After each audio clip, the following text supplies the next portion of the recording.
স্বাগত জানাচ্ছি চ্যানেল 24 এর নিয়মিত আয়োজন বিভাগীয় খবরে। ভিন্ন রকম সংবাদ নিয়ে আমাদের এই আয়োজন। আজ থাকছে রংপুর বিভাগের জেলাগুলোর খবর, সঙ্গে আছি আমি জান্নাতুল সাদিয়া। রংপুরের ঐতিহ্যবাহী শতরঞ্জি পল্লীতে কাজ করেন হাজারো নারী শ্রমিক। তাদের হাতের সুনিপুণ কারুকাজে তৈরি হয় নানা রকম নান্দনিক পণ্য, যেগুলো রপ্তানি করে স্বাবলম্বী হচ্ছেন উদ্যোক্তারা। কিন্তু বদলাচ্ছে না নারী শ্রমিকদের ভাগ্য। তাদের প্রত্যাশা আর প্রাপ্তির কথা জানাচ্ছেন ফখরুল শাহিন। শতরঞ্জি বাংলাদেশের রংপুর অঞ্চলের একটি ঐতিহ্যবাহী হস্তশিল্প বা কারুপণ্য। আধুনিক জীবনধারাতে মানানসই, কার্যকর এবং দেশজ শিল্পধারার এক নান্দনিক উপকরণ এই শতরঞ্জি। 2021 সালের জুনে ভৌগোলিক নির্দেশক জিআই পণ্য হিসেবে আন্তর্জাতিক স্বীকৃতিও পায় রংপুরের শতরঞ্জি। এটি বর্তমানে বাংলাদেশের অন্যতম একটি রপ্তানিযোগ্য হস্তশিল্পজাত পণ্য। রংপুরের এই পণ্য রপ্তানি হচ্ছে ইউরোপ, উত্তর আমেরিকা সহ নানা দেশে। পরিসংখ্যান বলছে, বর্তমানে বাংলাদেশের রপ্তানি বাণিজ্যে হস্তশিল্পের 60% রপ্তানি হয়ে থাকে রংপুরের শতরঞ্জি। দিন দিন এর পরিচিতি ও চাহিদা বৃদ্ধির ফলে লাভবান হচ্ছেন ব্যবসায়ীরা। কিন্তু যে নারী শ্রমিকদের ঘামে ও শ্রমে তৈরি হয় শতরঞ্জি, কেমন আছেন তারা? হয়তো খোঁজও রাখেন না কেউ। আমার ছেলে টুকটাক করে, আমিও করি, কোনো রকম সংসার চলে। আমি যে টাকা কামাই করি ওই টাকা দিয়ে লেখাপড়া হয় না, সংসারও চলে না। এখন তো কম, এখন মালের কোয়ালিটিও সেরকম চলে না, ওই জন্যে কাজও কম, মাঝে মাঝে বসে থাকাও লাগে। সব জিনিসের তো দাম, এখন মালিকক যদি ঠিকভাবে বলি যে আমাদের সব জিনিসের দাম হয়েছে, সেই হিসেবে আমাদেরকে কিছু দাও। আমরা খাই, আমরা বাঁচলে তোমরা বাঁচবে না, আমরা বাঁচলে তোরা বাঁচবেন না। তোমার বেচা কিনে হয় না, এই জন্য আমাদের দাম দেয় না। কারিগররা জানান, কাজটি দূর থেকে দেখে সহজ মনে হলেও যথেষ্ট কষ্টের এবং সময় সাপেক্ষ ব্যাপার। এটা কাঠ, বাঁশ, দড়ি, দোতা এলে সম্পন্ন লাগে, এলে খাটনি লাগে, পাঞ্জা লাগে, কাঁচি লাগে, তে লাগে, সম্পন্ন লাগে। জীবন বাঁচানোর পাশাপাশি একটু স্বাবলম্বী হওয়ার স্বপ্ন দেখেন শতরঞ্জি পল্লীর হাজারো নারী শ্রমিক। তাই তো নতুন বছরে তাদের প্রত্যাশা, সঠিকভাবে মূল্যায়ন করা হোক তাদের কাজের, বৃদ্ধি করা হোক মজুরি। নতুন ছেলে চাওয়াটা কি এটা রেট দেওয়া তাক তো দেয় না মহাজন। আমার সব জিনিসের দাম তেমন কইলেও শোনে না মহাজন, 1 টাকা করে বাড়েছেই টাকা দেয় না। আমরা চাই কি জানেন, আমাদের জন্য এখানে সবসময় কাজ কাম থাকে, আমরা যেন ভালোভাবে চলতে পারি, কথার পরিবারকে নিয়ে যেন দুটো ডাইল ভাত খাইতে পারি, এটাই আমাদের ভাই প্রত্যাশা। চাউলের দাম বেশি, আলুর দাম বেশি, বেতন বেশি হলে ভালো হতো। উদ্যোক্তারা বলছেন, এখনো বিশ্ববাজারে কাঙ্ক্ষিত হারে বাড়েনি শতরঞ্জির পরিচিতি। তবে বিক্রি বাড়লেই কর্মীদের বেতন বৃদ্ধি করা সম্ভব বলে জানান ব্যবসায়ীরা। এখন যেটা আমাদের প্রয়োজন, এর প্রধান কাঁচামাল বর্তমান যেটা হচ্ছে আমাদের মকমল সুতা, যেটা বর্তমান বাংলাদেশে হিউজ সংকট এবং পাওয়া যাচ্ছে না। এটা যদি আমাদের একটা লিঙ্কেজ করা যেত তাহলে মনে হয় সবার জন্য ভালো হতো, এই শিল্পটা হয়তো আরও আগায় যেত আর কি। এটা একটা দিক। আর একটা হচ্ছে আন্তর্জাতিক মার্কেটে হচ্ছে আমাদের পরিচিতি করানো, ইন্টারন্যাশনাল যে ফেয়ারগুলো হয় সেই ফেয়ারে আমাদের অ্যাটেন্ডের ব্যবস্থা করা আর কি। এটা যদি সরকার করে দেয় তাহলে হয়তো আমরা উপকৃত হব, এই ব্যবসা আগায় যাবে, বাড়বে। এ অঞ্চলের কারিগররা 1300 শতাব্দীতে এক ধরনের মোটা কাপড় তৈরি করতেন, যা ওই সময়ে অভিজাত শ্রেণীর ঘরে বিশেষ আসন হিসাবে ব্যবহৃত হতো, যা কালের বিবর্তনে আজ রংপুরের শতরঞ্জি নামে পরিচিত। এই শতরঞ্জিকে ঘিরে রংপুরে গড়ে উঠেছে চারশি, কারুপণ্য, শতরঞ্জি পল্লীর মতো বড় বড় কারখানা, যেখানে কর্মসংস্থান হয়েছে অসংখ্য বেকার নারী পুরুষের। ফখরুল শাহিন, চ্যানেল 24, রংপুর। এবার জানাবো সংগ্রামী এক নারী উদ্যোক্তার গল্প। বাল্যবিবাহের পর কন্যা সন্তান জন্ম দেওয়ার অপরাধে বিবাহ বিচ্ছেদ হয় স্বামীর সাথে। এরপর মেয়েকে নিয়ে বাবার বাড়িতে এসে শুরু করেন পাটজাত পণ্যের কাজ। এখন তার প্রতিষ্ঠানে কাজ করে স্বাবলম্বী হয়েছেন আরও 35 নারী। দিনাজপুরের শিউলি আক্তারের স্বপ্ন, তার প্রতিষ্ঠানের এই পণ্য একদিন রপ্তানি হবে ইউরোপ, আমেরিকা সহ পৃথিবীর বিভিন্ন দেশে। সারাদিন মেশিনের খটখট শব্দ, তৈরি হচ্ছে পাটের নানান রকমের জিনিস। দিনাজপুর সদরের করিমুল্লাপুরে শিউলি আক্তারের গড়ে তোলা পাটজাত পণ্যের প্রতিষ্ঠান জুট ওয়ার্ল্ড, যেখানে কাজ করে বাড়তি উপার্জন করছেন গ্রামীণ নারীরা। অনেক কিছু শিখছি, এখানে এসে এই ব্যাগগুলো যে মানুষ নিছে আমাদের খুব আনন্দ লাগতেছে, ভালো লাগতেছে। আমি আগে বাসায় বসে থাকতাম হাউস ওয়াইফ, দেখি এখানে জুথিয়াপুর ওয়ার্ল্ডে, এখানে জুথি ওয়ার্ল্ডে কাজ হচ্ছে, যেমন পাটের ব্যাগ তৈরি হচ্ছে, বিভিন্ন ধরনের ডিজাইনের আমরা ফুল তৈরি করি, ঝুড়ি তৈরি করি, সবকিছু পাটের তৈরি করি। এগুলো তৈরি করে আমি এখন স্বাবলম্বী। এখান থেকে আমি যেটা রোজগার পাই সেটা দিয়ে আমার অনেক উন্নতি হয়, আমি সংসারে অনেক হেল্প করতে পারি। তবে শুরুটা ছিল কষ্টের। 2001 সালে বাল্যবিবাহের পর কন্যা সন্তান জন্ম হওয়ায় বিচ্ছেদ হয় স্বামীর সাথে। চলে আসেন বাবার বাড়িতে। এরপর মেয়েকে নিয়ে শুরু হয় সংগ্রামী জীবন। ধার করা একটি মেশিন ও 20,000 টাকা দিয়ে 2017 সালে বাবার বাড়িতে পাটের জিনিসপত্র তৈরির কাজ শুরু করেন শিউলি। বর্তমানে তার কারখানাতে কর্মসংস্থান হয়েছে 35 জন নারীর। আমরা বাসায় বসে না থেকে এখানে আসি, বাসারও কাজ হয়, এখানকারও কাজ হয়, হাতের বিদ্যা জানা হয়। মনে করেন ফুলের কাজ করি, ব্যাগ বানানোর কাজ করি, অন্যান্য আরো অনেক কাজ করি। আমাদের যেটুকু হয়, আমার স্বামী অটো চালায়, এর ভিতরে আমি একটু করি। আমার বাচ্চা কাচ্চারও লেখাপড়ারও হচ্ছে, আমারও কিছু হাত খরচ হচ্ছে। আমি এখানটা আসি 5-6 মাস হচ্ছে, এখানটা আসি এগুলো শিখছি এবং পড়ালেখা চালাতে পারছি এগুলো করে।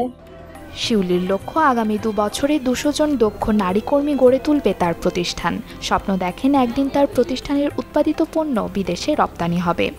তো আমাদের যে সমাজটা, এই সমাজে হচ্ছে মেয়েরা যেহেতু যদি বের হয় বলে যে হচ্ছে খারাপ কাজ করতে যাচ্ছে তো অন্য কিছু, তো এই ধরনের অনেক কিছু আমার আপু ফেস করছে। আমার মেয়েকে সেলাইয়ের কাজ করে দিলাম যে আমার তুমি বসে না থাকি, তোমার কিছু না থাকে, তুমি সেলাইয়ের কাজ করো, তুমি সেলাই কাজ করিয়া তুমি স্বাবলম্বন হও। তখন আমার মেয়ে কাজে ধরলো, কাজে ধরা পরে করতে করতে করতে করতে অনেক স্বাবলম্বন হয়ে আসিয়া তখন নিজের প্রতিষ্ঠান নিজে দেওয়া হলো। মা হিসেবে ভালো লাগে, আমার খুশি লাগে। আমার মেয়ে একটু প্রতিষ্ঠান দিচ্ছে, বড় প্রতিষ্ঠান দিচ্ছে, আমি খুশি হবো না? আমার মেয়ে যদি আরো কয়েকজন লোক নিয়ে যদি করতে পারে তাহলে আমার মেয়ে আরো আনন্দিত। আমরা মানুষের কথা শুনি নাই,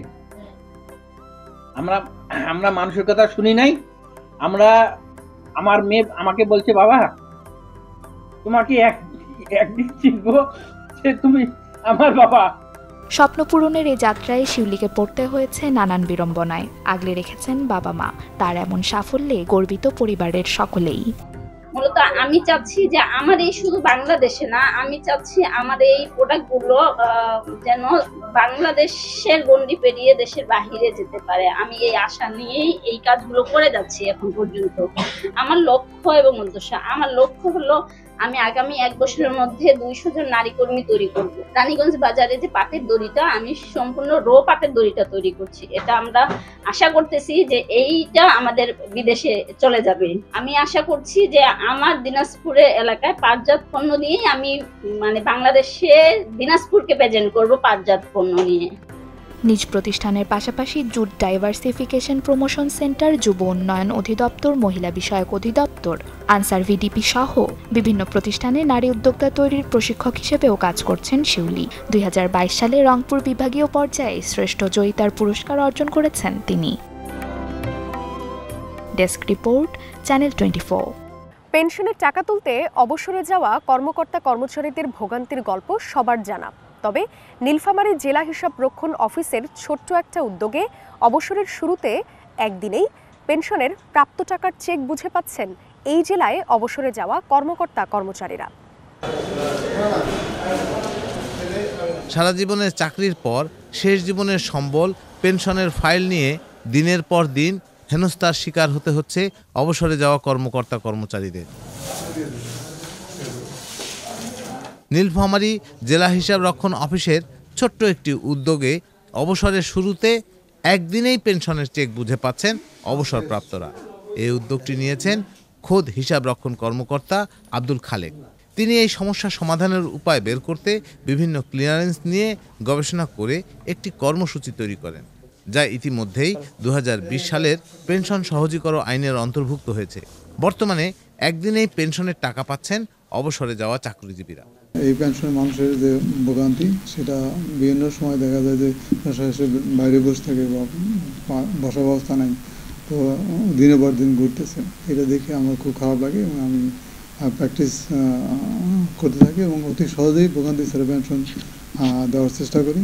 তো গোড়াঘাট থেকে ডোমারে আসার পর আমি একদিন ওই প্র্যাকটিস করার সময়ই একসময় প্রধানমন্ত্রী কার্যালয় থেকে পত্র আসে আমাকে এসএডি ট্রেনিং করার জন্য। তো তো এখানে আমরা ট্রেনিং করি 5 দিনের জন্য। তো সেইখানে আমাদের 6টা ডিপার্টমেন্টের মধ্যে আমাদের ডিপার্টমেন্টে ছিল পেনশন কেস নিষ্পত্তি সহযোগিতা। সেই আলোকে তার পেনশন ELBC ইস্যু করার পর সংশ্লিষ্ট কর্তৃপক্ষ মঞ্জুরিকারী কর্তৃপক্ষ সেই আলোকে মঞ্জুরি দেওয়ার পর এটা আসলে এটা অতি সহজেই পেনশন কেস নিষ্পত্তি করা যাবে এই ধরনের একটা ইয়ে ছিল। আমাদের নীলফামারীর যে ডিডিও মহোদয়গণ আছেন তারা সবাই অত্যন্ত আন্তরিক, কারণ এই পেনশনার যিনি আছেন জনাব মোহাম্মদ আক্তারুল আলম, এনার কিন্তু পিয়ারের শেষ হবে 31/12, কিন্তু আমাদের জজ স্যারের কার্যালয় থেকে অনুমোদন হয়ে আসছে 27/11-23 নভেম্বরের 27 তারিখে এটা অ্যাপ্রুভ হয়ে আসছে। হাতে পেলাম আমরা কিন্তু 1 মাস পর্যাপ্ত সময়, যার ফলেই কিন্তু এখন ডিউ টাইমে দেওয়াটা সম্ভব হচ্ছে পেনশন। যদি ডিডিও মহোদয় পেনশন কেসটাই অ্যাপ্রুভ করতো, আজকে ডেটে কথা বলি আমি, যে আজকের ডেটে যদি অ্যাপ্রুভ করতো তাহলে কিন্তু আমরা ডিউ টাইমে দিতে পারতাম না। কোনো ভোগান্তি ছাড়াই পেনশনের চেক হাতে পেয়ে স্বস্তির নিঃশ্বাস ফেলছেন অনেকেই। পেনশনের যে বিড়ম্বনা, অফিস আদালতে মাসের পর মাস ঘুরতে ঘুরতে স্যান্ডেল ক্ষয়ে যেত 3 জোড়া, আর এইবার আমরা যখন পেনশনে যাচ্ছি সকালে কাগজপত্র জমা দিলাম, ওনারা 2-2.5 ঘন্টা কাজ করলো, করার পরেই বিকেলবেলায় আমাদের হাতে চেক দিয়ে দিল। এখানটার অ্যাকাউন্টস অফিস ইচ্ছে করলে আমাকে জানুয়ারি মাসে যে কোনো একদিন দিতে পারতো, যে কোনো একদিনে 1 তারিখ থেকে 31 তারিখের মধ্যে যে কোনো একদিন দিতে পারতো, কিন্তু সেটা না। গতকাল সংশ্লিষ্ট অডিটর যা আছে দুলাল সাহেব আমাকে ডেকে নিছে। আপনার 31শে ডিসেম্বর শেষ, আপনার পেনশন শুরু হবে 1 তারিখ থেকে। আপনি 1 তারিখে এসে আমাদের কাছে চেক নিয়ে যাবেন। আমি আশা করি বাংলাদেশের সকল অ্যাকাউন্টস অফিস এ ধরনের পেনশন কেসগুলো পেনশনারদের যত দ্রুত সম্ভব কোনো রকম হয়রানি ছাড়াই তাদের কেসগুলো নিষ্পত্তি করবে। 2022 সালে নীলফামারী জেলায় যোগদানের পর প্রায় 1000 জন অবসরপ্রাপ্ত কর্মকর্তা কর্মচারীর হাতে একদিনের মধ্যে পেনশন চেক তুলে দিয়েছেন নীলফামারী জেলার আব্দুল খালেক। রায়হান সবুক্তগিন, চ্যানেল 24, নীলফামারী। 1 টাকার মাস্টার শুনতে অবাক লাগলেও এমনই একজন শিক্ষকের খোঁজ মিলেছে গাইবান্ধায়। বাড়িতে বাড়িতে গিয়ে দরিদ্র অসহায় শিক্ষার্থীদের পড়াশোনার জন্য শিক্ষার্থী প্রতি 1 টাকা নেন, আর এ কারণেই পরিচিতি পেয়েছেন 1 টাকার মাস্টার হিসেবে। তিনি লুৎফর রহমান।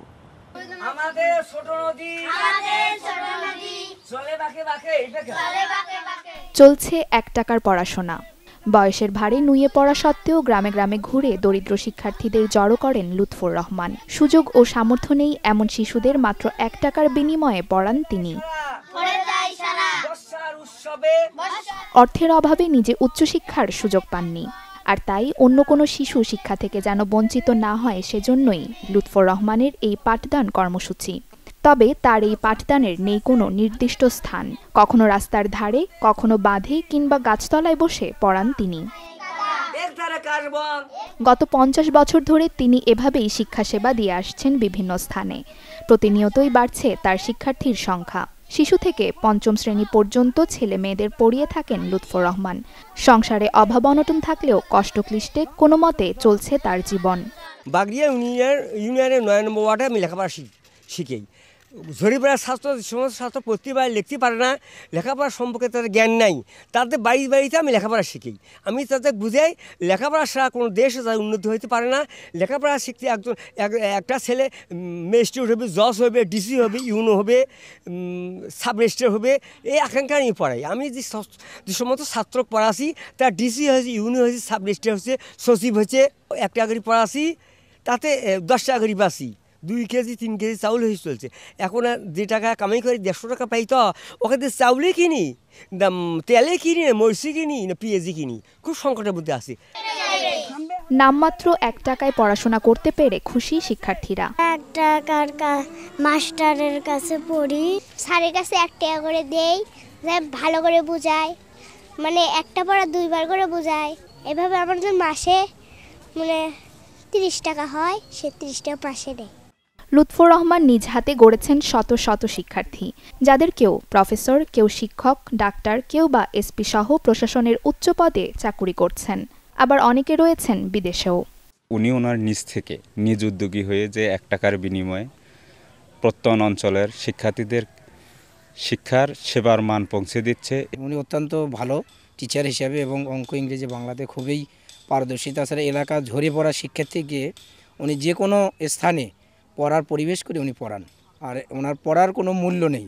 বিশেষ করে উনি বিনা পয়সাতেও বাচ্চাদেরকে লেখাপড়া শেখান।